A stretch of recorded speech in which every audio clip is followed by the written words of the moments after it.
కొరింథీ మొదటి పత్రిక, ఇది నా 3వ అధ్యాయం. కొరింథీలకు 3వ అధ్యాయం.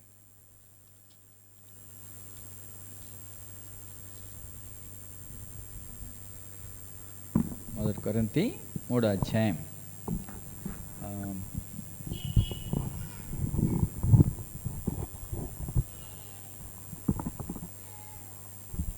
సహోదరులారా, ఆత్మ సంబంధులైన మనుషులతో మాట్లాడినట్టు నేను మీతో మాట్లాడలేకపోతే, శరీర సంబంధులైన మనుషులనియు క్రీస్తునందు పసిబిడ్డలనియు మీతో మాట్లాడవలసి వచ్చెను.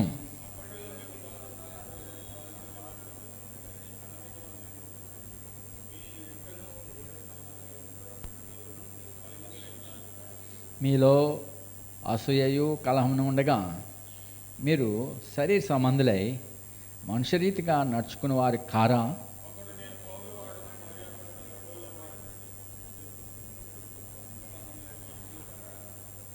అపోలేవుడు పౌలేవుడు పరిచారకులే కదా. ఒక్కొక్కరికి ప్రభువు అనుగ్రహించిన ప్రకారం వారి ద్వారా మీరు విశ్వసించితిరి. కాబట్టి వృద్ధి కలగచేయు దేవునిలోనే కానీ నాటువానిలోనేను నీళ్లు పోయేవానిలోనేను ఏమీ లేదు.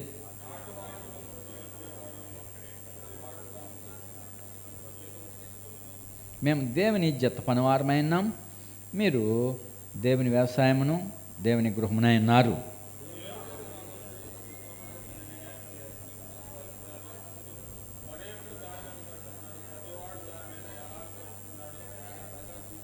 వేయబడినది తప్ప మరి యొక్క పునాది ఎవరిని వేయనేరడు. ఈ పునాది యేసు క్రీస్తే.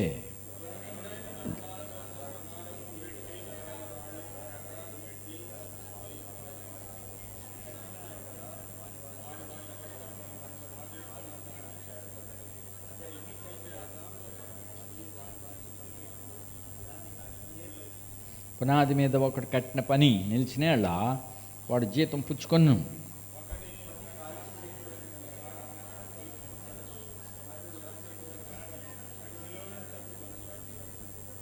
మీరు దేవుని ఆలయమై ఉన్నారనియు దేవుని ఆత్మ మీలో నివసించున్నాడనియు మీరు ఎరుగరా?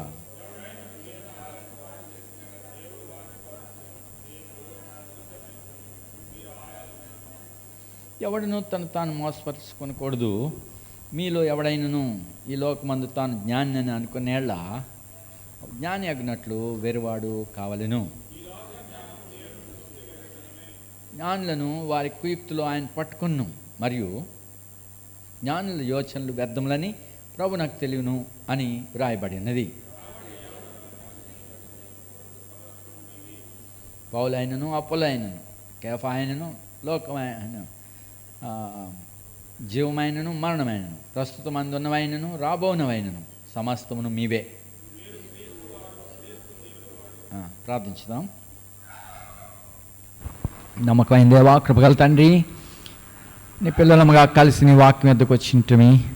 దయచేసి నీ పరిశుద్ధాత్మ ద్వారా ఈ సమయానికి మాకు కావాల్సిన వాక్యాన్ని అనుగ్రహించమని యేసు ప్రభు నామమున ప్రార్థిస్తున్నాం తండ్రి, ఆమేన్.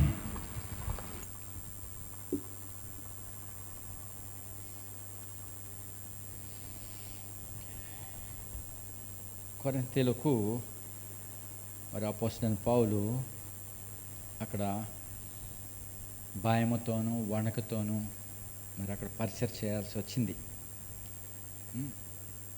బెదిరింపులు ఉండినాయి.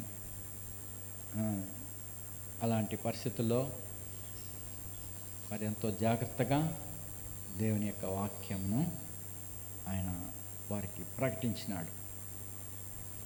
ఏది అన్యమైంది వారి మధ్య తీసుకురాకుండా, మనుష్య జ్ఞానాన్ని తీసుకురాకుండా వారిని పరిశుద్ధాత్మ ద్వారానే పరిశుద్ధాత్ముడు ఇచ్చేటువంటి దృష్టాంతములను మాటలను వారికి ఇచ్చినాడు. అయితే ఈ కొరింథీలో మరి యూదులు ఉన్నారు, గ్రీస్ దేశస్తులు ఉన్నారు. మరి గ్రీకు భాష మాట్లాడే యూదులు కూడా ఉన్నారు, లేక అన్యజనుల నుండి వచ్చినటువంటి జ్ఞానం గలవారు, గ్రీక్ నాలెడ్జ్ కలిగిన వారు అందులో ఉన్నారు. మరి ఈ జ్ఞానం ఏం చేస్తుంది? అన్నిటినీ నమ్మదు. అది పరిశీలించితేనే కానీ అది శాస్త్రయుక్తంగా అది పరిశీలించి అది ఒప్పుదల అయితేనే కానీ వారు ఒప్పుకోరు. మరి యూదుల పని ఏంటంటే ఏదైనా అద్భుతాలు చూసి నమ్మేటివాళ్ళు. అంత మాత్రమే కాదు, యూదులలో గ్రీకు భాష మాట్లాడేవారు యూదులు ఉన్నారు. వాళ్ళు రెండింటినీ చూస్తారు. ఏమైనా వీళ్ళు మరి ఇక్కడున్న సంఘంలో మరి క్రీస్తుని కూర్చున్న ఉపదేశము పౌలు, మరి అపోల్లో, అలాగే పేతురు ఇలాంటి దైవజనులు వారికి పరిచయం చేశారు. క్రీస్తుని గురించి మంచి ఉపదేశాలు వారు పొందారు. మరి ఉపదేశం పొందే కొలది క్రీస్తు ప్రభుని గురించిన జ్ఞానంలో అభివృద్ధి పొందాలి. కానీ మొట్టమొదటి అధ్యాయంలోనే చూసాము, వాళ్ళు ఇన్ని గొప్ప సంగతులు పొంది ఉండి కూడా పిల్లల్లాగా కక్షలు, విభేదములు, ఆయా భిన్నాభిప్రాయాలు వారిలో ఉన్నాయి. తర్వాత మనుషుల జ్ఞానం మీద ఆధారపడుతున్నారు. దేవుని వాక్యాన్ని అర్థం చేసుకుంటానికి మనుష్య జ్ఞానం మీద ఆధారపడుతున్నారు. సో అలా ఉండకూడదని మరి అపోస్తలుడైన పౌలు వారికి పరిశుద్ధాత్ముడు ఇచ్చినటువంటి మాటలనే మరి ఇచ్చాడు. అది ఆ జ్ఞానము ఈ లౌకికమైన జ్ఞానం కలిగిన వారి కంటే బహు ఉన్నతమైనది. దేవుని జ్ఞానము, ఆయన యొక్క హృదయం యొక్క తలంపులు ఈ మనుష్యాత్మకు తెలియదు. అయితే ఆత్మ ద్వారానే మనం వాటిని గ్రహించుకోగలం. మరి దేవుని రాజ్యము, ఆ నిత్య జీవానికి వచ్చి చెప్తుంటే లోక సంబంధమైన వారికి వెరితనముగా ఉంటుంది. దాన్ని మొదటే చెప్పాడు, సిలువని గురించిన వార్త నశించే వారికి వెరితనం. సో దైవ సంగతులు వారికి వెరితనంగా ఉన్నాయి. అయితే ఇక్కడ ఇంకా ముందుకు వచ్చి 3వ అధ్యాయంలో ఇంకా ఎట్లా ఉన్నారు వీళ్ళు. 1వ వచనం,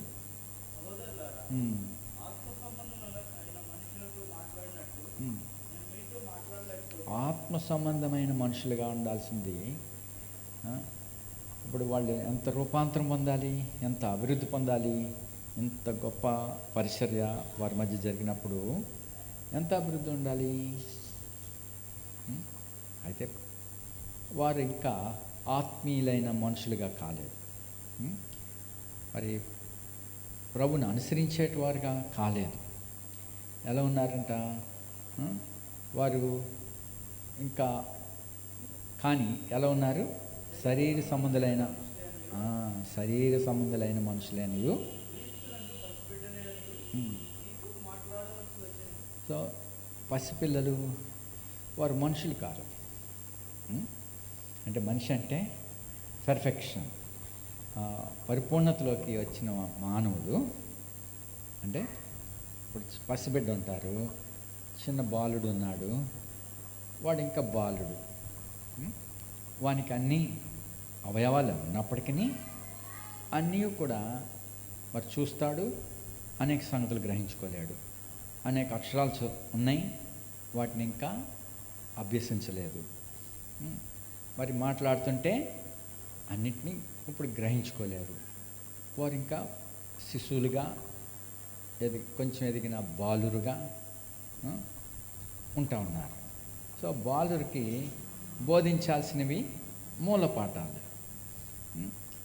మరి మూల పాఠాలు నేర్చుకునేటప్పుడు వారి మాటికి క్రమశిక్షణలో పెట్టాలా, ఇష్టం వచ్చినట్టు తిరగనివ్వరు.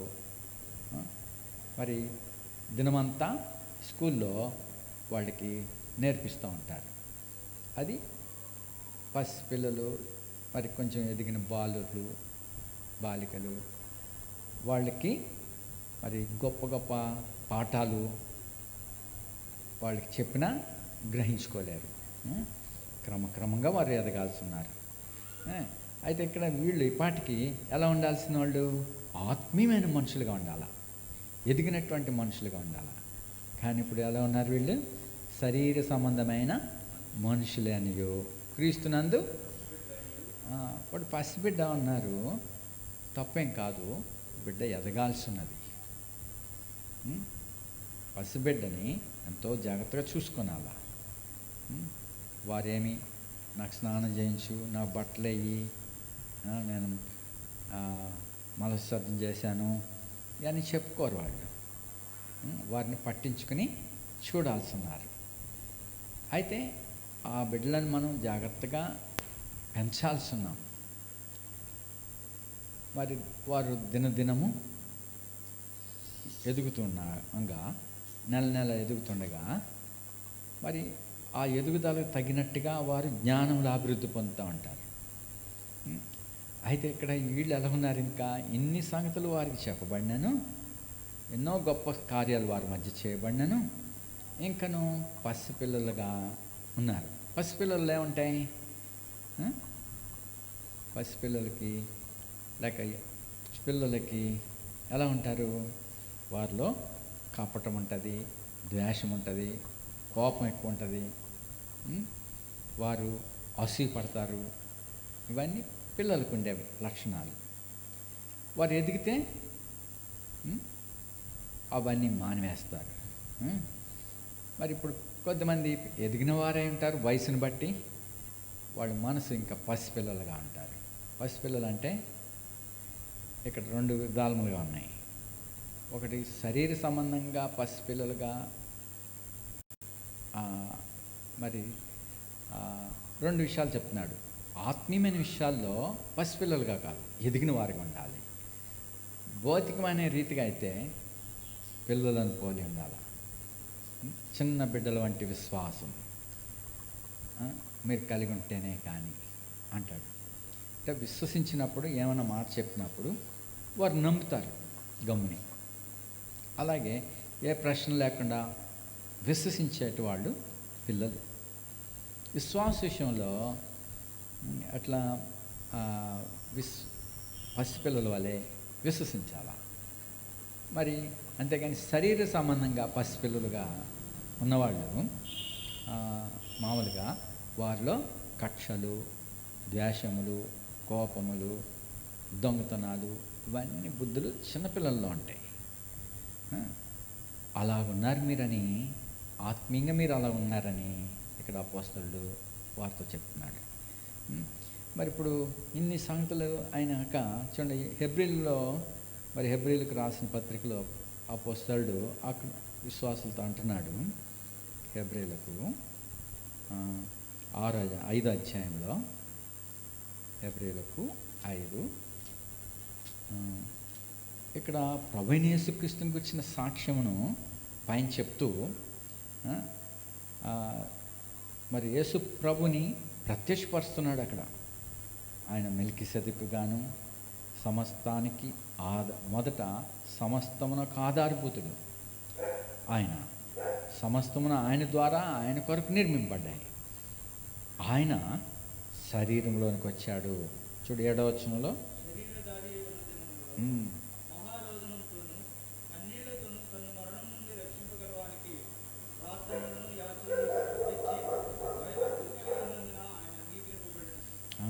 శరీరధారిగా ఉన్నాడు. ఆయన దేవుడు సమస్తమును సృష్టించిన వాడు శరీరంలోకి వచ్చాడు. ఒక శిశువుగా చేపడ్డాడు.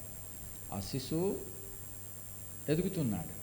బాలుడిగా, యవనస్తుడిగా, పరిపూర్ణమైన మనిషిగా ఆయన ఎదిగినాడు. పర్ఫెక్ట్ మ్యాన్ అయినాడు. 30 years వరకు మనుషుడు పరిపూర్ణుడు కాదు, అంటే అన్ని అవయవాలు కంప్లీట్ అవ్వవు. మరి 30 సంవత్సరాలు వచ్చినప్పుడు ఆయన పరలోక రాజ్యం గురించి ప్రకటిస్తున్నాడు. పరలోక రాజ్యం సమీపించినది ఆయన ప్రకటించాడు. సరే, ఆయన పరిచయం చేస్తున్నాడు. అన్నిట్లో విధేయత నేర్చుకున్నాడు. ఆయన లేఖనాలు నెరవేర్చబడినట్లుగా తండ్రి చిత్తమును మరి అన్నిటికీ లోబడి వాడిగా ఉన్నాడు. నీటి బాప్తీసం విషయంలో కూడా ఆయన లోబడ్డాడు. యోహాను చేత బాప్తీసం పొందుటకు యోహానే అన్నాడు, మన మధ్య ఒకడున్నాడు, ఆయన చెప్పుల వారైనా ఇప్పటానికి నేను యోగ్యుడను కాను, నేను ఆయన ఎరగలేదు, ఉం? నేను ఇంకా ఆయన చూడలేదు. ఆ మాట చెప్తున్నప్పుడు ఆ సమూహంలో ప్రభు ఉన్నాడు. ఉం? ప్రభు ఉన్నాడు, కానీ ప్రభు అందులో ఎక్కడో అని ఆయనకు తెలియలేదు.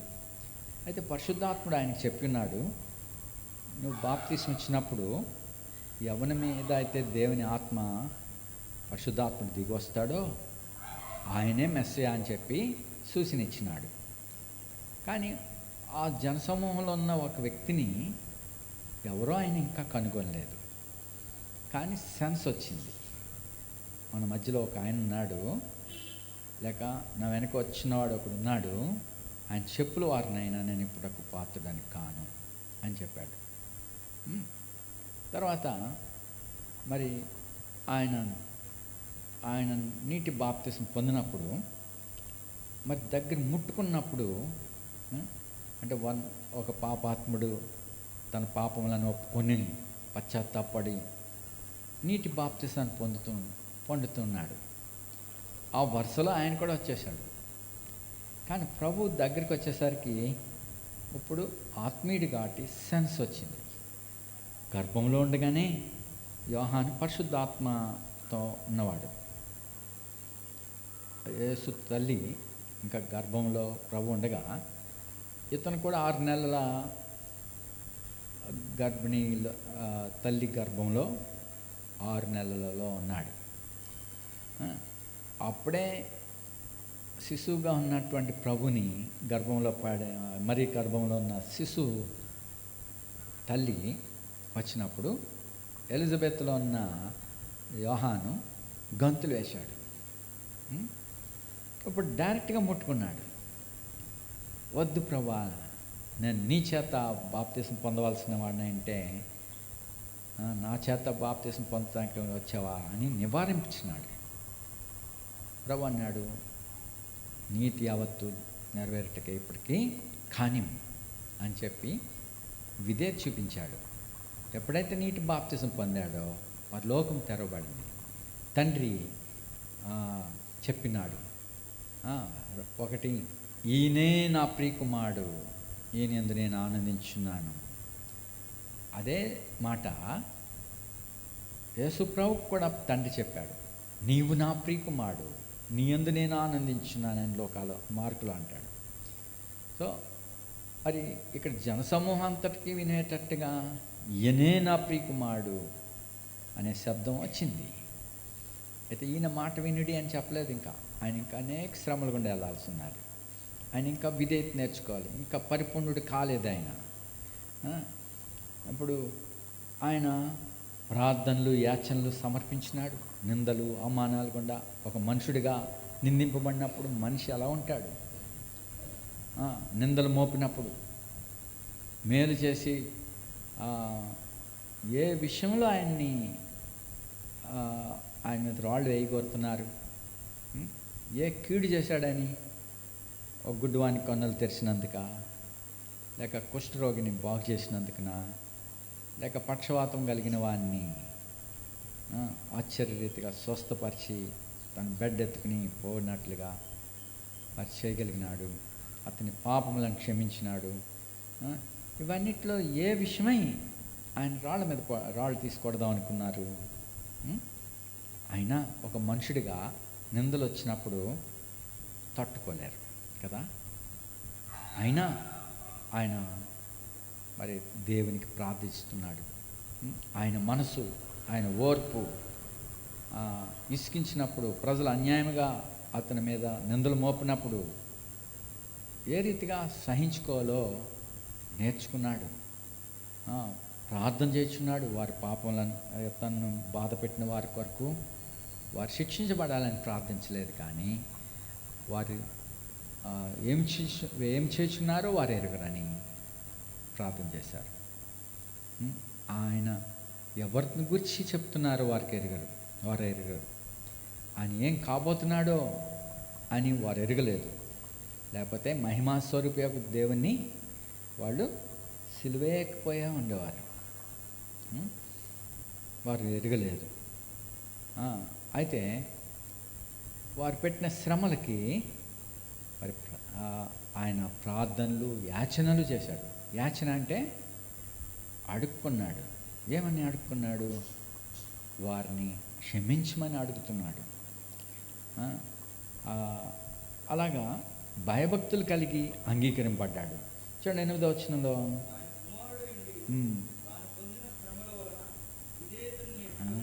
కుమారుడండి కూడా కొంచెం కోపం రేపితే ఆయన నోరు తెరిచి ఒక్క మాట అంటే ఏమైపోతుంది? ఏమైపోతుంది? కాలిపోతారు. ఏలియా కంటే గొప్పవాడు, మోషే కంటే గొప్పవాడు, సొలొమోను కంటే ఎక్కువైన జ్ఞానం గలవాడు. ఆయన నోటి మాట చాలు. కుష్ఠరోగిని నాకు ఇష్టమే, శుద్ధుడు కమ్మంటే శుద్ధుడయ్యాడు. మాట ఇస్తే ఎక్కడో రోగి ఉన్నవాడు ఎక్కడో స్వస్థత పొందినాడు ఇక్కడ మాట చెప్తే. అటువంటి ఆయన నోటి మాట పలికితే ఆ ప్రకారం అవుతుంది. కానీ ఆయన కుమారుడైంది తాను పొందిన శ్రమల వలన విధేయత నేర్చుకున్నాడు. ఇది ఎదుగుదల అంటే.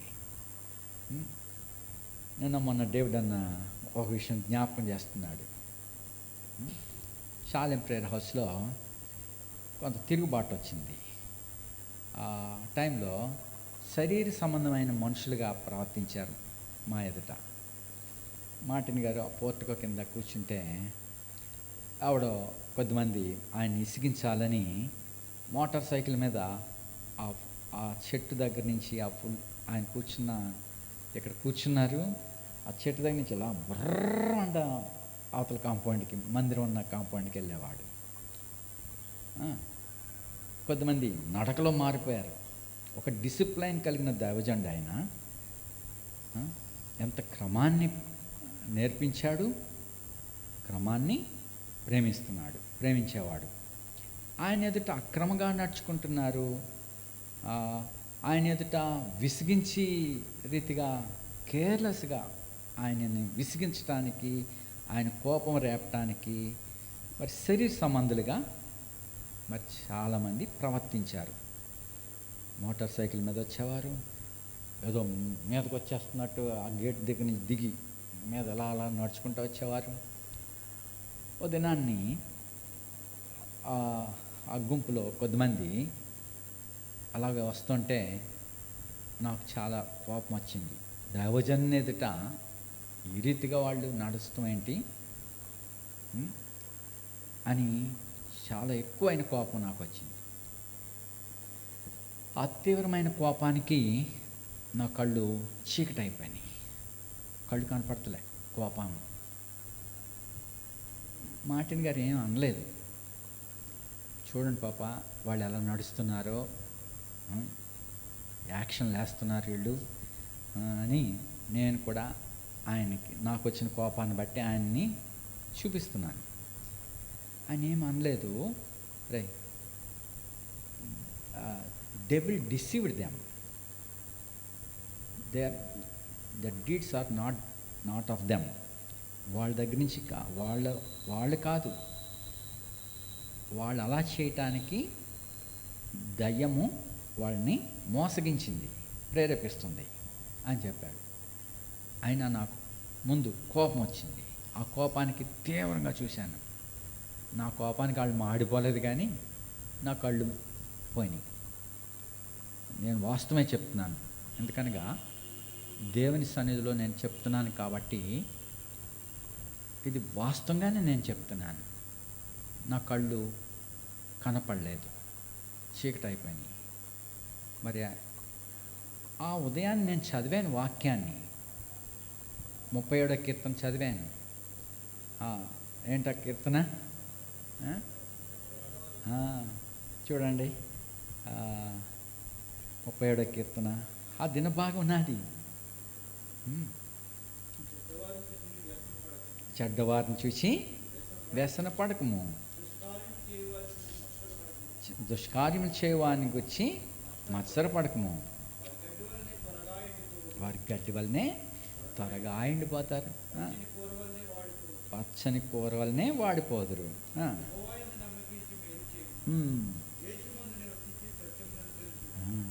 ఇక్కడ యెహోవాను యందు నమ్మకించి వాళ్ళు ఏమైనా కీడు చేస్తున్నారనుకో, వాళ్ళు అపాయంలో పడ్డారనుకో, ఉం? అప్పుడేం చేయాలా? వాళ్ళు నాశనం అయిపోవాలని కోరుకోవాలా? ఏం కోరుకోవాలి? ప్రభు మనసు ఏం చెప్తుంది? ఆయన ప్రార్థన చేశాడు కదా. ఏమని ప్రార్థన చేస్తుంటున్నాడు? జీవితకాలంలో ఏ యాచన చేశాడు? ప్రభు వీరు ఏం చేస్తున్నారు? శిలువ మీద పలకటం మాత్రమే కాదు, శిలువ మీద పలికినప్పుడు పీక్ లెవెల్లో, కానీ తాను ప్రజల మధ్య సంచరిస్తూ తన శిష్యులతో కూడా పరిచయం చేస్తున్నప్పుడు ఆయన అన్న మాటలు, ఆయన మీద అనవసరంగా కోప్పడి కొన్నిసార్లు రాళ్ళు తీసి కొట్టేటంతగా ద్వేషంతో ఆయన మీదకి వచ్చినప్పుడు మనిషిగా ఆయన ముఖం ఎంత మారిపోతుంది. నిందలు పెడితే మనిషి ఎలాగైపోతారు?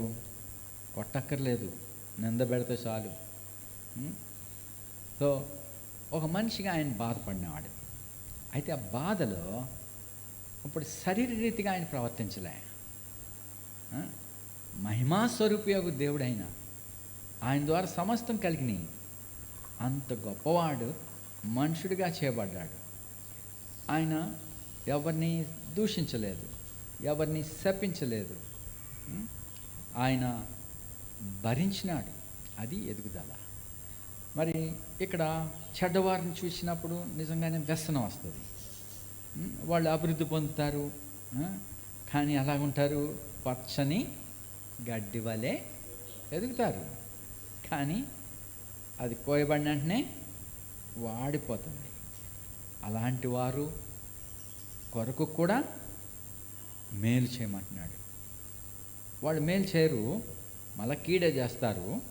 అయినా సరే యెహోవా నమ్మకించి మేలు చేయి, కీడుకు ప్రతి కీడు చేయవద్దని.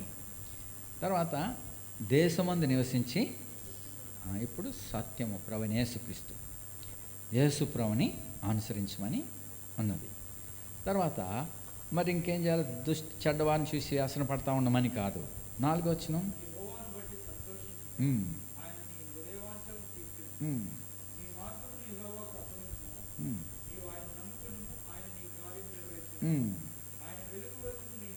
సో నీ నీతి, నీ యథార్థతను నువ్వు నిరూపించక్కర్లే. నేను నమ్మకమైన వాడిని, నేను అలా చేయలేదు, నా మీద అన్యాయంగా ఇలా నిందేశారు అని చెప్పి నీ నీతిని నువ్వు నిరూపించక్కర్లే. న్యాయంగా తీర్పు తీర్చు దేవునికి నిన్ను నువ్వు అప్పగించుకునేలా. అయితే వాళ్ళు తీర్పులో నష్టపోవాలని కాదు, వారిని కూడా గెయిన్ చేసుకోవాలి, వారిని కూడా ప్రభునందు సంపాదించాలా. అయ్యో నేను తెలియక ఎట్లా చేశానని వాళ్ళు పశ్చాత్తాపాలి. అలా చేసిన దోషం కూడా పోయేటట్టుగా మనం ప్రార్థించాలా. కాబట్టి ఆ రీతిగా మరి ఎదుగుదలకి సాదృశ్యం అది. తర్వాత మన నీతిని ప్రభువే నిరూపిస్తాడు. కాబట్టి మరి వ్యసన పడవద్దు అన్నాడు. తర్వాత 8వ వచనం, ఇంకోటి ఏంటి తెలుసా? వాళ్ళు చెప్పేవారు, మేము ఈ బంధకాల్లో నుండి దేవుడు మాకు స్వతంత్రత ఇచ్చాడు, మేము ఇప్పుడు ప్రమోషన్లు వచ్చినాయి, మాకు దేవుడు ఆస్వాదిస్తున్నాడు అని చెప్పారు వాళ్ళు. అంటే మార్టిన్ గారి దగ్గర నుంచి వెళ్ళిపోయాక ఏమైంది? దేవుడు ఆస్వాదిస్తున్నాడు అన్నారు. నిజమే, వాళ్ళకి ప్రమోషన్లు వచ్చినాయి, ఆశీర్వాదాలు వచ్చినాయి. ఏ ఆశీర్వాదాలు? భౌతికమైన ఆశీర్వాదాలు. ఎందుకంటే భౌతికమైన ఆశీర్వాదాలు అదేమి ఆశీర్వాదం కాదు. కయ్యను కూడా ఆస్వాదింపడ్డాడు లోకరీతిని, యాసావు కూడా అతని సంతానం. మరి యాకోబు పిల్లలు ఇంకా దాసులుగా ఉన్నారు ఐగుప్తులో, వాళ్ళలో రాజులు ఏర్పడినారు, వాళ్ళు జనులను ఏలేటి వారు అయినారు. అదేమి ఆశీర్వాదం కాదు. ఆశీర్వాదం పొందనల్ల ఆశపడ్డాడు, కానీ పొందనల్లక విసర్జింపబడ్డాడని చెప్పబడింది. అది ఆత్మీయమైన మాట. అయితే భౌతికంగా ఆశీర్వాదాలు ఉన్నాయి యాసావుకి, కానీ ఇది ఆశీర్వాదం కాదు. మరి ఇలాగ కేర్లెస్గా అలా చేయటం వలన నాకు చాలా ఎక్కువ కోపాన్ని బట్టి నా కళ్ళు పోని అప్పుడు నాకు ఆ బిల్డింగ్ అంత బాగా తెలుసు కాబట్టి నేను త్వరపడి ఆ మెట్లు గుండా వెళ్ళిపోయి గదిలో వెళ్ళి మోకరించి ప్రార్థన చేసుకున్నాను. ప్రభా, నా కళ్ళు కనపడట్లేదు, చూస్తున్నాను కానీ నాకేం కనపడతలేదు. మంచం దగ్గర మోకరించి ప్రార్థన చేసుకున్నాను. ప్రభా, నా కళ్ళు తెరువు, నన్ను క్షమించు అని చెప్పి నేను ప్రార్థన చేసుకున్నాను. చేసుకున్నాక తర్వాత నాకు జ్ఞాపకం చేయబడింది ఈ దినవాక్యం. నేను చదివిన వాక్యం ఇదే: కోపం మానము, ఆగ్రహం విడిచిపెట్టము, వ్యసన పడకము, అది కీడికే కారణము. కీడు చేయవారు నిర్మూలం అవుదురు, యెహోవా కొరకు కనిపెట్టువారు. ఇక కొంతకాలం నాకు భక్తిహీనులు లేకపోదురు, వారి స్థలమును జాగ్రత్తగా పరిశీలించినాను, వారు కనబడకపోదు. సరే, ఇక్కడ కోపం మానము, ఆగ్రహం విడిచిపెట్టము. ఆ మాట వెంటనే గుర్తొచ్చింది. ప్రభా, నేను కోపడ్డాను, నన్ను క్షమించు అని నేను క్షమాపణ అడిగాను. తర్వాత నా కళ్ళు తెరబడ్డాయి, కళ్ళు వచ్చినాయి. అప్పుడు ప్రభుని స్తుతించాను. ఇది నా జీవితంలో ప్రాక్టికల్గా జరిగిన విషయం. కోపము, ఆగ్రహం, కోపం ఎక్కువైతే ఆగ్రహం వచ్చేస్తుంది. ఆగ్రహంలో కాని మాటలు కూడా వచ్చేస్తాయి కాబట్టి అది ఇంకా కీడు. తర్వాత వ్యసన పడకు, వ్యసనము ఎముకలకు కుళ్ళు, అనారోగ్యత. అది ఎందుకు వ్యసన పడాలా దుష్టులను చూసి? అయితే అలాగ మన ప్రభు చేయలేదు. ఆయన దీనుడు, సాత్వికుడు. నేను దీనుడను సాత్వికుడను దీని మనసు కలవాడిని. ఆయన దగ్గర మనం నేర్చుకోవాలి. దేశమందు నివసించి సత్యమును అనుసరించు. సత్యం అనగా యేసుప్రభుని అనుసరించవాలని. కాబట్టి యేసుప్రభు గురించి ఇక్కడ పౌలు మరి క్రీస్తుని గురించిన సాక్ష్యము కొరింథీయులకు ఇవ్వబడింది. పౌలు ద్వారా, అపోలో ద్వారా, పేతురు ద్వారా, తిమోతి ద్వారా, ఇంకా యవనస్తులైన పౌలు పెద్దల దగ్గర నుంచి వెళ్ళిన యవనస్తుల ద్వారా క్రీస్తుని గురించిన సాక్ష్యము మరి ఎంత ఐశ్వర్యంతో వాళ్ళకి ఇవ్వబడింది. అయినా ఇప్పుడు వీళ్ళలో ఉన్న భేదములు, ఫ్యాక్షన్స్ ఇవన్నిటిని బట్టి ఇక్కడ పౌలు ఏమన్నాడంటే, మీరు శరీర సంబంధమైన వాళ్ళు కానీ పసిపిల్లలను పోలిన వారు కానీ ఉన్నారు అన్నాడు. ఇక్కడ ఎబ్రిల్లో ఏం చెప్తున్నాడు? 5వ అధ్యాయంలో ఇక్కడ ఆయన కుమారుడైండి తాను పొందిన శ్రమల వలన విధేయత నేర్చుకునేను.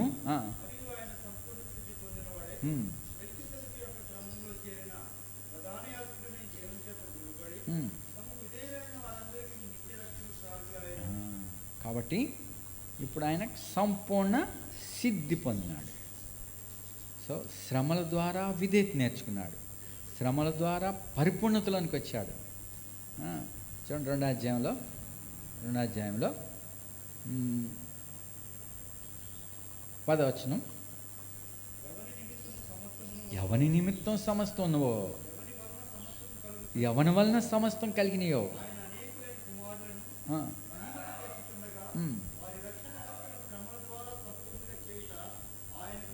అనేక కుమారులను మహిమకి తేవటానికి ఆయన శ్రమల ద్వారా ఏం నేర్చుకున్నాడు? విధేయత నేర్చుకున్నాడు. శ్రమల ద్వారా సంపూర్ణుడిగా అయినాడు, పర్ఫెక్ట్ మ్యాన్. ఆత్మ సంబంధమైన మనుషుడిగా, సంపూర్ణుడిగా ఆయన అయినాడు. 30 సంవత్సరాల వయసు పర్ఫెక్షన్ అంటారు. మనిషిలో ఉండాల్సిన గుణాలన్నీ అతని శరీరంలో సంపూర్ణంగా అప్పటికి ఏర్పడతాయట. మరి ఇప్పుడు శిశువులు, బాలుర్లకి అన్ని అవయవాలు ఉన్నా కానీ అవన్నీ పర్ఫెక్షన్లోకి రాలేదు. ఇప్పుడు స్పిరిచువల్గా మనకి ప్రభుని యేసుక్రీస్తుని మనం చూసినప్పుడు మనం కూడా ప్రభుని పోలి ఉండగలం. కాబట్టి ఈ సంగతుల గురించి చెప్తూ 11వ వచనం 5వ అధ్యాయం ఎబ్రీ 5:11 ఇందును గూర్చి. సో యేసు ప్రభుని గురించి, ఆయన గురించిన సాక్ష్యము ఇంకా అనేక సంగతులు చెప్పాలి. కానీ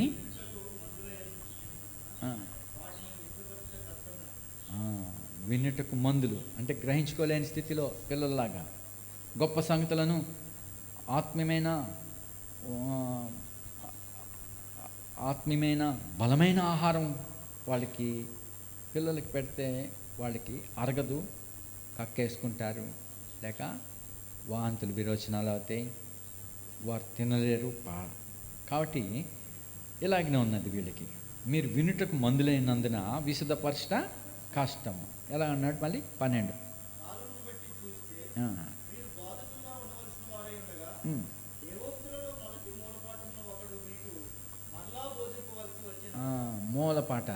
మూల పాఠాలు అంటే ఎప్పుడు నేర్చుకోవాలి?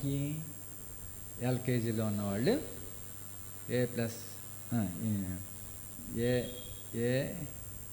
ఏ ఫర్ యాపిల్ ఇలాంటివన్నీ నేర్చుకోవాలి. వారం అంతా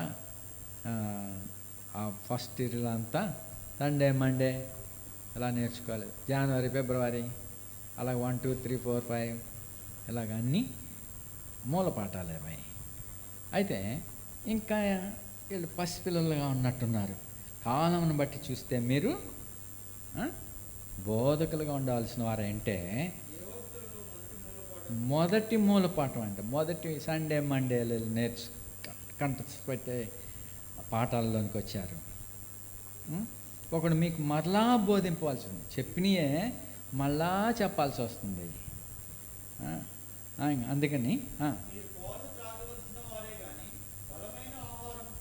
ఇంకా పిట్ట కథల ద్వారా వాక్యం, ఇంకా ఆయా సాదృశ్యాల ద్వారా ఎవరినో పోల్చి వాళ్ళ ద్వారా ఇలా ఉండాలి అలా ఉండాలని చెప్పాల్సి వస్తుంది. అదన్నీ వీబీఎస్లో ఆయా మిషనరీస్ని జ్ఞాపకం చేసి వాళ్ళని ప్రేరేపించేవారు. వాళ్ళ పాఠాల ద్వారా పలానా వ్యక్తిలాగా అవ్వాలని వాళ్ళకి ప్రేరేపించేవారు. కొంతమంది దైవజనుల యొక్క జీవితాలు మనల్ని ప్రేరేపిస్తాయి, మనలో ఇంపాక్ట్ చేస్తాయి. మంచిదే. అది పిల్లల కొరకు. మరి మాకు కూడా స్కూల్లో విద్య నేర్పించేటప్పుడు ఆ యొక్క ఫస్ట్ క్లాస్ మొదలుకొని 7వ తరగతి వరకు మాకు అప్పర్ ప్రైమరీ స్కూల్. అది లాస్ట్ పీరియడ్లో మా హెడ్ మాస్టర్ ఒక్కొక్క రోజు ఒక్కొక్క సైంటిస్ట్ని మాకు పరిచయం చేసేవారు. వాల్టాస్ని, లేకపోతే ఎవరు ఎలక్ట్రిక్ బల్బ్ కనుగొన్నవాడు, అలాగే రైల్ ఇంజిన్ కనుగొన్నవాడు, తర్వాత ఇలాంటి మనుషులని వాళ్ళు విద్యలో ప్రాముఖ్యత లేకపోయినా, మెరిట్ స్టూడెంట్స్ కాకపోయినా, వాళ్ళు ఏ రీతిగా మంచి సైంటిస్టులు అయ్యారో ఆ సంగతులు చెప్తున్నప్పుడు నాకు చాలా ఇంట్రెస్ట్ అయిపోయేది. నేను కూడా సైంటిస్ట్ని అవ్వాలని నాలో అది బలంగా వచ్చేసింది. నాకు రోజు సిలువేసేసేవారు. ఏంటంటే నా ఆశని చంపేస్తూ ఉండేవారు మా తండ్రి. వీడిని దేవుని సేవకి ఇచ్చేసామనేవాడు ఎవరిని వస్తే. మరి దైవజనులు వస్తున్నప్పుడల్లా మరి దేవుని సేవ కొరకు ప్రార్థన చేయమనేవాడు. మరి నాకు 9వ తరగతి అప్పుడు యాంబిషన్ అనే మాటని మా టీచర్ నేర్పిస్తున్నాడు. యాంబిషన్ అంటే నీ మనోవాంఛ, నీ కోరిక ఏంటి, నువ్వు పెద్దోడయ్యాక ఏం చేస్తావు, వాట్ ఈజ్ యువర్ యాంబిషన్ అని ఒక్కొక్క స్టూడెంట్తో చెప్పిస్తూ ఉన్నాడు. మొదట ఆడపిల్లల దగ్గర నుంచి మొదలుపెట్టాడు. అప్పుడు ఆడపిల్లలు వెనక బెంచ్ అయ్యాక మగ పిల్లలు వెనక బెంచ్లోంచి ఒక్కొక్క స్టూడెంట్ని పనిగట్టుకుని ఎవరిని తప్పించుకోకుండా అందరినీ అడుగుతున్నాడు. ఇప్పట్లాగా ఎక్కువ మంది ఏం కాదు, దాదాపు 30 మంది స్టూడెంట్స్ ఒక క్లాస్కి ఆయన అడుగుతున్నాడు. నేను గమ్ముని మాట్లాడటకు నాకు త్వరగా మాటలు రావు, తలంపులు ఉంటాయి కానీ అది ఎక్స్ప్రెస్ చేయటం నాకు త్వరగా రాదు బాల్యం నుండి. అందుకని బట్టి నేను తయారు చేసుకుంటున్నాను అన్నమాట. My ambition is to become a scientist అనే మాటని నేను తయారు చేసుకుంటున్నాను. అప్పుడు నా దగ్గరికి వచ్చేస్తున్నాడు టీచర్. వచ్చాక నా పక్కన వాడిని అడిగాడు. వాడేమో I want to become, my ambition is to become an engineer. ఒకడు అన్నాడు. ఈ సైంటిస్ట్ అన్న వాడు ఎవడు వాడలేదు. చాలామంది నేను డాక్టర్ని అవుతాను, నేను ఇంజనీర్ని అవుతాను, నేను పోలీస్ ఇన్స్పెక్టర్ని అవుతాను, ఇట్లా అందరూ ఆయా మాటలు చెప్పారు, కానీ సైంటిస్ట్ అనే వర్డ్ ఎవడు ఉపయోగించలేదు. కాబట్టి నాకు ఆ మాట రిజర్వ్గా ఉంది.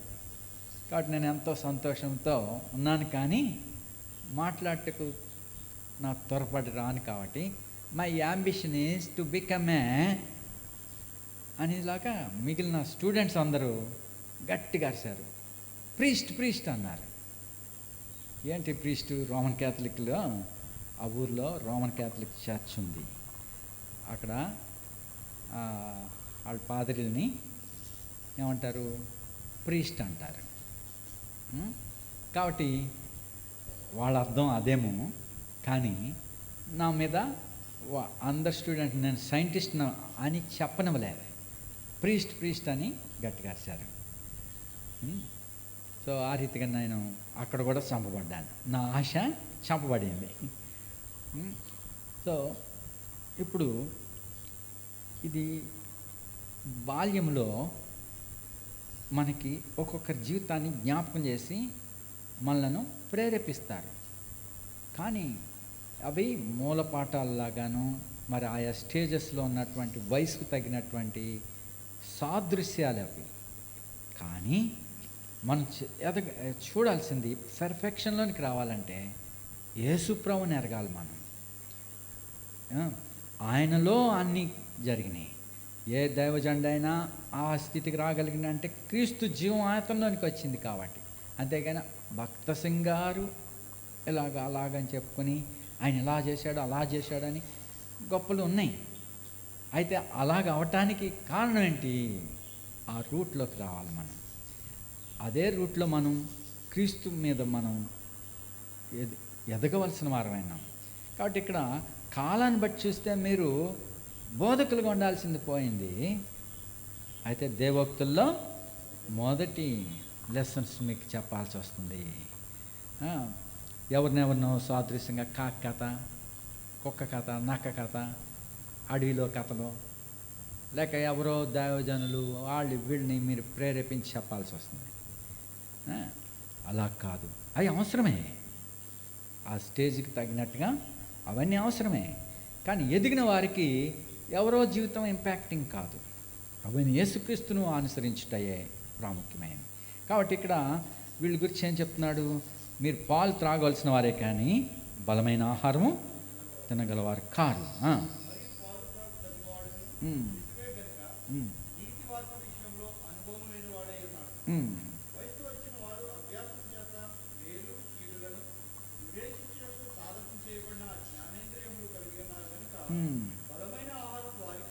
అది మనుషులంటే, అది పర్ఫెక్ట్ మ్యాన్. కాబట్టి ఇక్కడ మీరు క్రీస్తునందు ఎలా ఉన్నారన్నాడు? కొరింథీలో ఉన్నవాళ్ళు, వాళ్ళకేం తక్కువ చెప్పబడిందా? ప్రభుతో డైరెక్ట్గా సహవాసం చేసిన వారే డైరెక్ట్గా చెప్పారు. అలాంటి సాక్ష్యం వారికి ఇవ్వబడింది. అయితే వాళ్ళు అన్నీ ఉన్నా కానీ ఇంకా చిన్నపిల్లల్లాగా కక్షలు, భేదములు, అసూయలు ఇవన్నీ వారిలో ఉన్నాయి. అందుకే ఇక్కడ దైవజనుడు వారి యొక్క స్థితిని బట్టి ఏం చెప్తున్నాడు? క్రీస్తునంత పసిబిడ్డలా నీవు మీతో మాట్లాడవలసి వచ్చాను.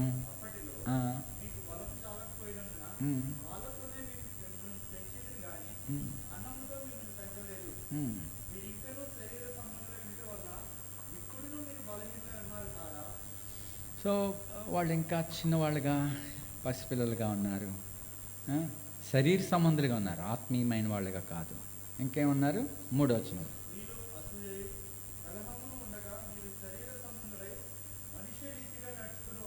శరీర సంబంధులుగా కార్నల్ పీపుల్. వీళ్ళు మీలో ఏమన్నాయి? అసూయ, కలహాలు. ఇవన్నీ ఎవరిలో ఉంటాయి? పిల్లల్లో ఉంటాయి. మరి మీరు శరీర సంబంధమైన మనుషులు ఆ రీతిగా నడుచుకుని వారు కారా? ఏ ఏ విషయాలు వాళ్ళకి? 4వ వచనం.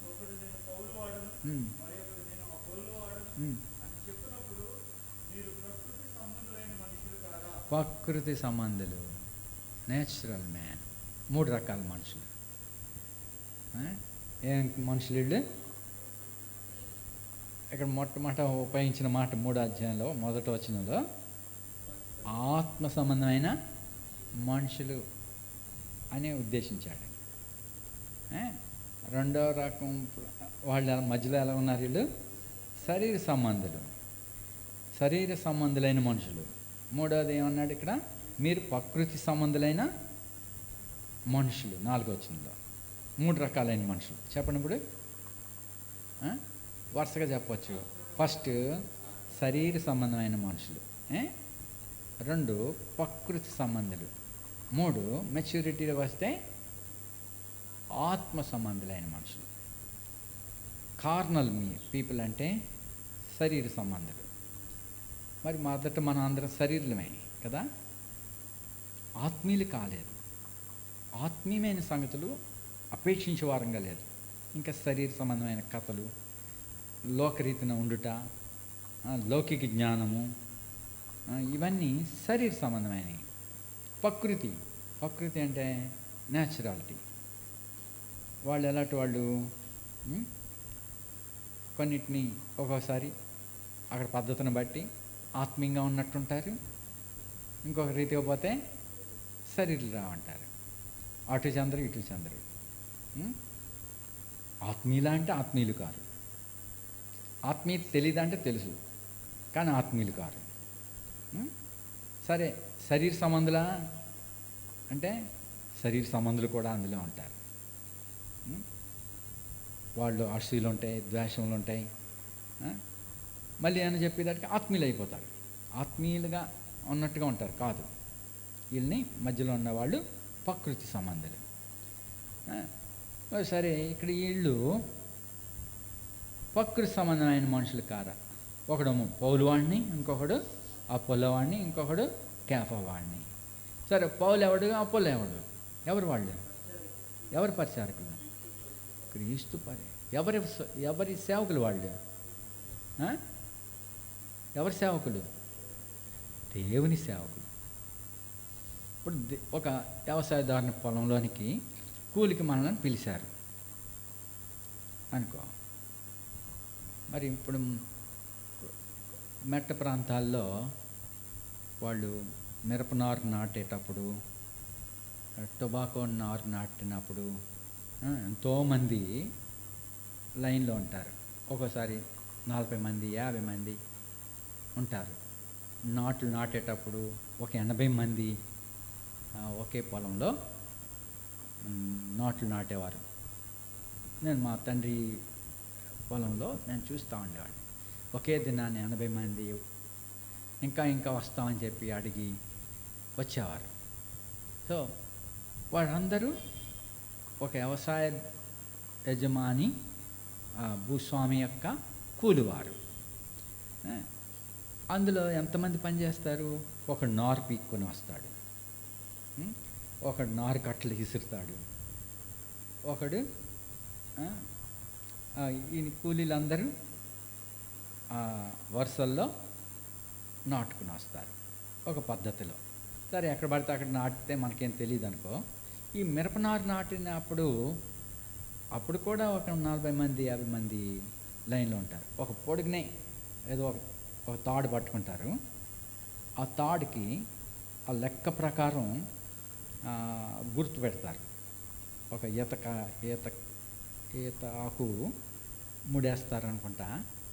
నేను చూశాను. మరి ఒక ఆయన మంచిగా సేద్యం చేయబడిన నేల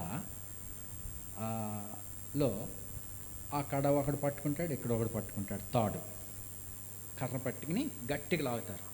అది స్ట్రైట్గా వస్తుంది. నేలలో ఎక్కడ ఎదుగు బొదుగులు ఉండవు.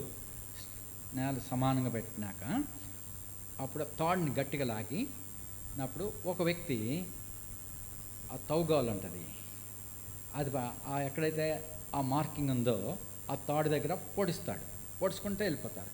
ఇటు నుంచి ఒకడు బయలుదేరతాడు, అటు నుంచి ఒకడు వస్తాడు తవ్వేవాళ్ళు గుర్తుపెట్టి. తర్వాత ఎక్కడైతే నాటు గోయి తవ్వాడో అంటే టక్ టక్ టక్ వెళ్ళిపోతూ ఉంటారు. ఎక్కడైతే తవ్విన గుర్తుందో నీళ్లు పోసేట వాళ్ళు అట్నుంచి మధ్యలో ఒకడు, మధ్యలో కొద్దిమంది, చివరిలో కొద్దిమంది, త్వరగా అవుతుంది. ఆ నీళ్లు పోస్తారు. నీళ్లు పోసినప్పుడు ఆ నీళ్లు పోసిన దగ్గర ఆ మిరపనారుని మొక్కని అందులో పెట్టి గట్టిగా నొక్కుతారు. ఇప్పుడు ఒక వరుస అయిపోయింది. ఇప్పుడు అడ్డ వరుస ఈ స్ట్రైట్ లైన్ చేస్తారు, అక్కడ స్ట్రైట్ లైన్ చేస్తారు. ఇప్పుడు మొక్కకి మధ్యలో లైన్ వచ్చేసింది. ఈ నార ఈ పొలం అంతా 3 ఎకరాలు 4 ఎకరాలు ఒకటే ప్లాట్లో మొక్కలన్నీ నాటబడ్డాయి. నాటబడినాక దాన్ని నేచర్ని బట్టి అది మొన అంటుకుంటుంది, అది చిగురుస్తాయి.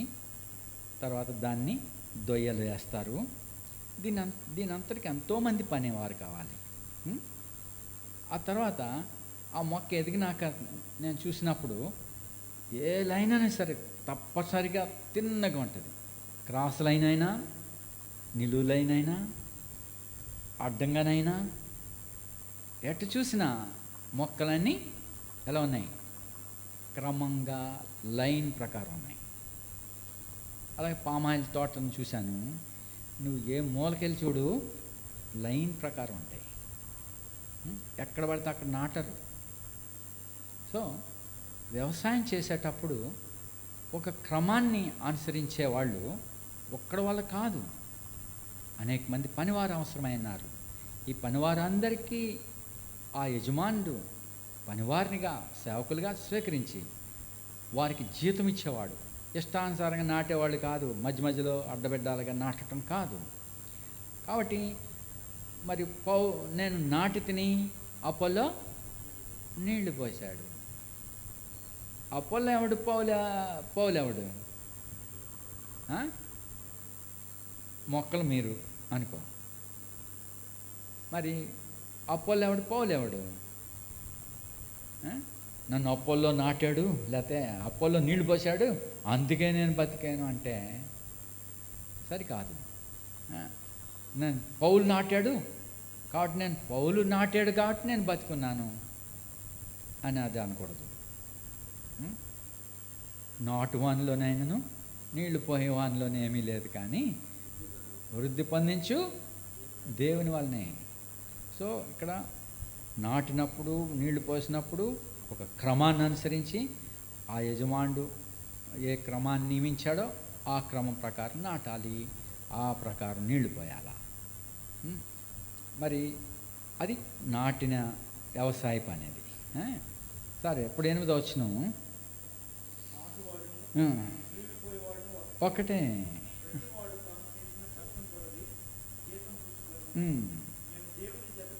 అది దేవుని తోటలో పనివారం, జత పనివారం మీరు దేవుని వ్యవసాయం. ఇప్పుడు అందులో ఇంకో మాట మార్చాడు, ఇంకోటి కలుపుతున్నాడు. గృహము, వ్యవసాయము, బిల్డింగ్. ఇప్పుడు బిల్డింగ్ కూడా ఎలా కడతారు? ఇష్టం వచ్చినట్టు రాయి పెడతారా, ఎలా పెట్టేస్తారా? చూస్తున్నారు కదా, బిల్డింగ్ ఎలా కడతారు? మన వీధులు, మన యొక్క ఇళ్ళు క్రమం లేవు. ప్లాన్డ్ సిటీలో అయితే రోడ్లు వెడల్పు ఇలా ఉండాలా, ఈస్ట్ వెస్ట్లు, ప్రతి ఇల్లు చక్కగా ప్లానింగ్ చేసి ఇస్తారు. Planned houses, planned sites. మరి కాకినాడ అంటారు కదా, కాకినాడ అంటే కెనడా అంట. కెనడాలో ఉన్నట్టుగా మరి అక్కడ ఉన్నవాళ్ళు కాకినాడ సిటీని డిజైన్ చేశారు. మరి పాత ఆ యొక్క వీధులు చూసినప్పుడు అన్నీ వెడల్పుగా, ప్రతి గృహము చక్కని సైట్లో ఉంటాయి. ఇది ప్లాన్డ్ సిటీ. సో ఆ సిటీలో మరి ప్రతి గృహము చక్కగా నిర్మింపబడి ఉంటాయి. అది ఇప్పుడంటే అవన్నీ పోయినాయి అనుకోండి. ఇప్పుడు ప్లాన్డ్ సిటీ, ప్లాన్డ్ హౌసెస్ ఎట్లా ఉంటాయి? చక్కగా ఉంటాయి. సరే, ఒక ఇల్లు ప్లాన్డ్ హౌస్ నిర్మించేటప్పుడు మేస్త్రిని వదిలిపెడితే వాళ్ళు ఎక్కడ ఐరన్ పెట్టాలో అనవసరమైన స్ట్రెంత్ వాళ్ళు వేసేస్తూ ఉంటారు. అనవసరమైన ఖర్చు అంతా పెట్టవలసిన కాడ పెట్టరు. ఏది దేంతో ఫిల్ చేస్తే సరిపోతుంది, అందులో బంగారం తెచ్చి పెడితే ఏం లాభం, లేకపోతే ఐరన్ పెట్టుకుని అన్నీ ఊరికి అలా పడేస్తే దానికి ఏం బలం. అయితే ఇంజనీర్ అయితే ఎక్కడ ఏ స్ట్రెంత్ ఉండాలి, ఏ పిల్లర్ ఎట్లా ఉండాలి, అన్నిటినీ చక్కగా బలంగా ఆలోచిస్తాడు. తర్వాత నిర్మించేటప్పుడు వాళ్ళు పర్యవేక్షిస్తారు. నా చిన్న వయసులో నేను 1వ తరగతి చదువుతున్నాను. మా మాస్టర్ చెప్పారు, అక్కడ మా స్కూల్ బిల్డింగ్ ఎక్స్టెన్షన్ చేస్తున్నారు. పిల్లర్స్ ఇటుకలతో కడుతుండగా మరి ఇప్పుడు ఇంజనీర్ వస్తాడు, ఎగ్జిక్యూటివ్ ఇంజనీర్. ఆయన ఇన్స్పెక్షన్కి ఆ బిల్డింగ్ చూసుకుంటాకు వస్తున్నాడు. అక్కడే క్లాస్ జరుగుతుంది, అక్కడ కన్స్ట్రక్షన్ అవుతుంది. మా మాస్టర్ చెప్పాడు, ఇంజనీర్ గారు వచ్చారు, అవ్వడు మాట్లాడకూడదు, కీప్ సైలెన్స్ అన్నాడు. అందరు ముక్కి తాళం వేయండి అన్నాడు. అందరూ ముక్కులు తాళం వేస్తాం. అక్కడక్కడ మాట్లాడినా, నోరెలా మాట్లాడినా అని చెప్పి తిట్టేవాడు, లేకపోతే బెత్తం కొట్టేవాడు. సో ముక్కు మీద తాళం వేసి అన్నట్టుగా ఆ జీప్ వచ్చింది. అక్కడ మేస్త్రిని దీన్ని ప్లంబ్ అయి ఉన్నాడు. ప్లంబ్ వడంబడిక, ఆ గుండు నూలు పైకి ఎత్తినప్పుడు కిందకి పై నుండి కిందకి లైన్ ఉన్నదా లేదా అని ఏమన్నాడు. అదేమో కొంచెం జోగింది, కానీ వాడు ఏదో పెడుతున్నాడు. ఇప్పుడు నేను గ్రహించుకుంటున్నాను. అక్కడ గట్టి కోపడ్డాడు ఆయన. కోపడి సరిగా పెట్టు. నేను అది జాగ్రత్తగా గమనిస్తున్నాను. నేను 1వ తరగతి చదువుతున్నప్పుడు ఆ ప్లంబ్ లైన్ పెట్టినప్పుడు వాడు ఇంత దూరం తోసేసి ఏళ్ళని ఇక్కడ చూపిస్తున్నాడు. అయితే ఆయన గట్టి గదిమి అది సరిగా పెట్టమని చూసినప్పుడు అది కింద ఇంత గ్యాప్ వచ్చేసింది. ఒక 10-15 ఫీట్కి గ్యాప్, ఒక జాండ్ వచ్చేసింది. మరి ఆయన వెంటనే దాన్ని పడగొట్టమన్నాడు. ఆ కాంట్రాక్టర్, ఆయా ప్లాస్టింగ్లో సరిపెడతాను, లేకపోతే నెక్స్ట్ టైం అలా చేయను, చాలా వేస్ట్ అయిపోతుందని బతిమాలుతున్నాడు. నో దాన్ని పడేయన్నాడు అంతే.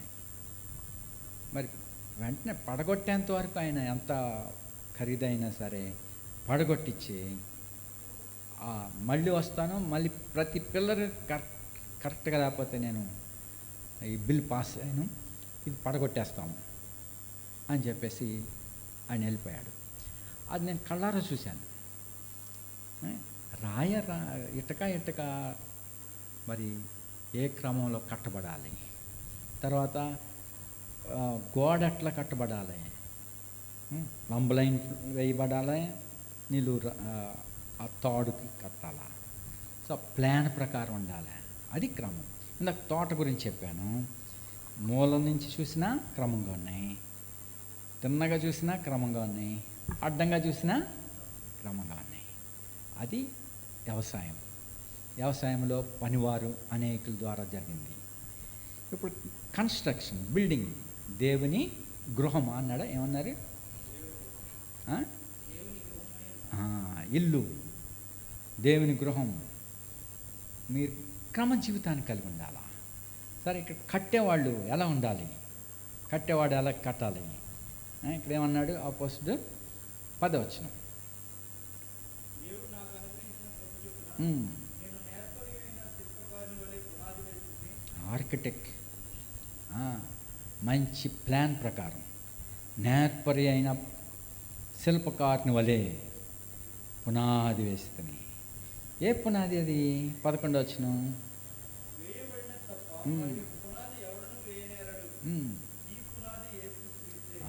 సమస్తమునకు ఆధారం భూమి పునాది. అది భూమికి పునాది. అది విశ్వంలో ఎక్కడ కనపడుతుంది? దేని మీద కూర్చోబెట్టారు? ఇప్పుడు ఈ బాల్ ఉంది, ఇది బాలే అనుకో. ఈ బాల్ని ఎలా పెట్టాను? దీని మీద పెడితే గాలి వెళ్ళాడదు కదా. మరి భూమి ఎక్కడుంది? దేని మీద పెట్టాడా? ఎక్కడుంది భూమి?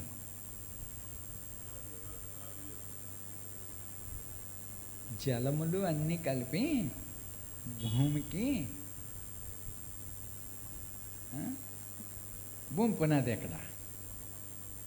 జలములు ఏంటి వేస్తుందంటే, అక్కడ కొండ తీసుకెళ్ళి ఇక్కడ ఎన్నో రాళ్ళు తీసుకొచ్చి కొండలు తవ్వి చిన్న చిన్న రాళ్ళు ఇక్కడ తెచ్చేశారు. ఆ గ్యాప్ ఏం చేస్తుంది? సముద్రం సదురుకుంటుంది నేలని, ఆ షేప్ని సరి చేసుకుంటుంది. ఎన్నో లోడ్స్ వెళ్ళిపోతూ ఉంటాయి, వస్తూ ఉంటాయి భూమి మీద.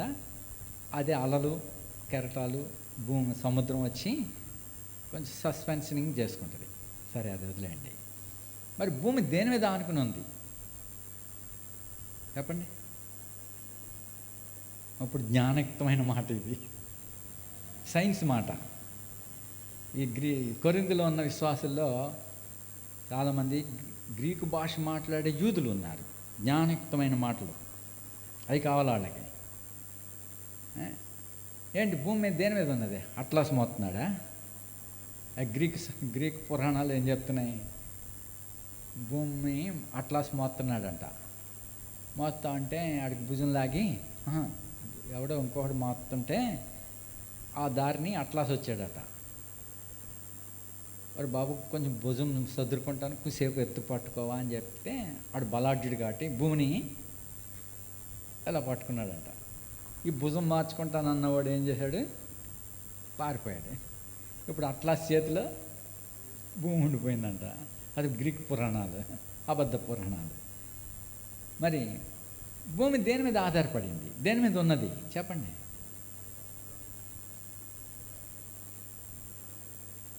మీరు గాల్లో చూస్తలేదా? పోనీ సైన్స్ మాటలు, శాటిలైట్లు, బొమ్మలు చూస్తలేదా? భూమి ఎక్కడ ఉంది?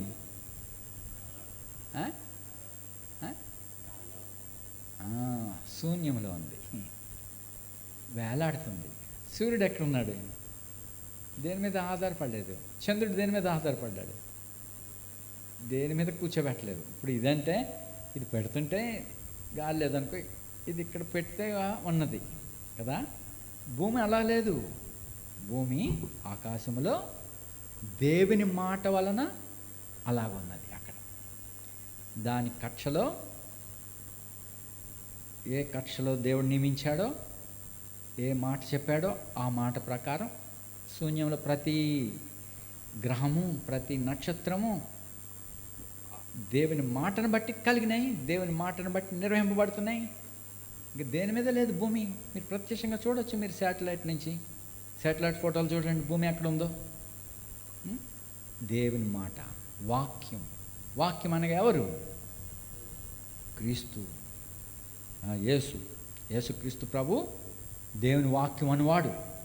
ఆయన పేరే దేవుని వాక్యం. ఆ వాక్యం శరీరధారి అయింది. ఆయన ద్వారా భూమి ఆకాశాలు ఉన్నాయి. సమస్త సృష్టి ఆయన మీద ఉన్నది. పునాది ఎవరు? ఇప్పుడు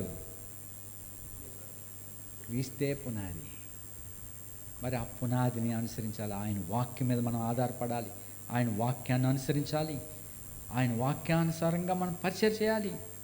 సో మరి ప్రతి ఒక్కరి జీవితము అపోస్తలు, ప్రవక్తలు వేసిన పునాది మీద మీరు కట్టబడుచున్నారు దేవుని ఇంటిగా. చూడండి ఎఫెసీయులకు. ఇప్పుడు ఈ భూమి ఆకాశాలు తీసివేయబడతాయి ఆయన మాటను బట్టి. అయితే మనమైతే శాశ్వతమైన నివాసం కొరకై కట్టబడుచున్నాము. చూడండి 20 అధ్యాయం ఎఫెసీ.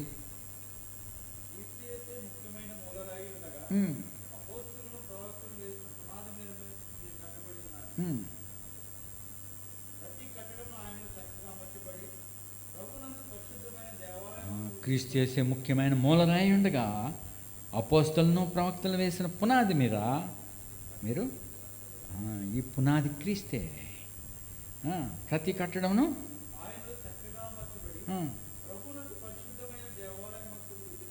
మనం దేవుని ఇల్లు వారం, ఇంటి వారం, దేవుని ఇల్లు అయినాం.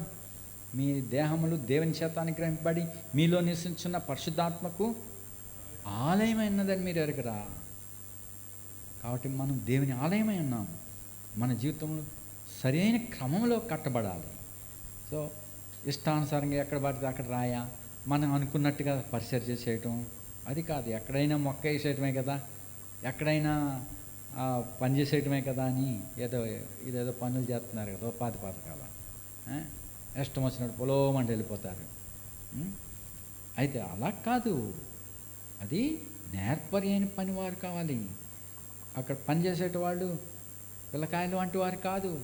ఆ లైన్ ప్రకారం పనిచేయాలా, అది వ్యవసాయం. మరి బిల్డర్స్ పునాది మీద కట్టాలి. కాబట్టి మరి వేయబడిన పునాది అపోస్తలు ప్రవక్తలు వేసిన పునాది. అంటే ఈ యేసును మృతుల్లో నుండి దేవుడు లేపాడు. ఎందుకు? మేము సాక్షులు. సో క్రీస్తే మన యొక్క పునాది. ఆయన ద్వారా మనం ఉన్నాం. ఆయన యందు విశ్వాసం ఉంచడాన్ని బట్టి నిత్యజీవాన్ని పొందినాం. మనం దేవుని ఆలయంగా కట్టబడుతున్నాం. ఇప్పుడు 22 వచనం,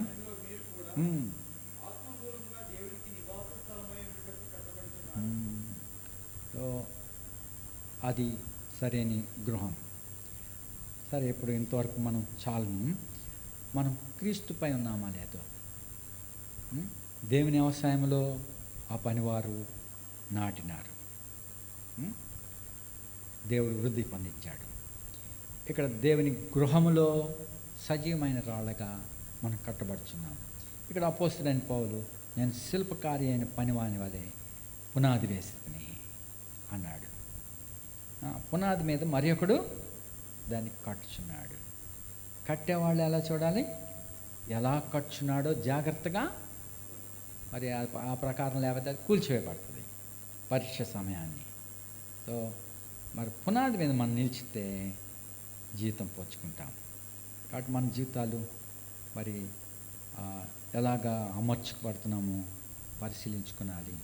దేవుని వ్యవసాయంలో మనం ఎట్లా ఉన్నామో, మనను ఏ రీతిగా మనం స్థిరపడుతున్నామో చూసుకున్నాలి. కాబట్టి నేను పౌలు వాడిని, నేను కేఫా వాడిని, ఇలాంటి భేదములు కాదు. అందరూ మనవారే. అందరూ పౌలైనా, కేఫా అయినా, అపోల్లో అయినా ఎవరు వాళ్ళు? ప్రభువారు. మనం ఎవరు? క్రీస్తువారు. చూడండి, లాస్ట్లో చూడండి ఆ మాట, 3వ అధ్యాయంలోనే 21 వచనం, 21. అతిశయపడకూడదు.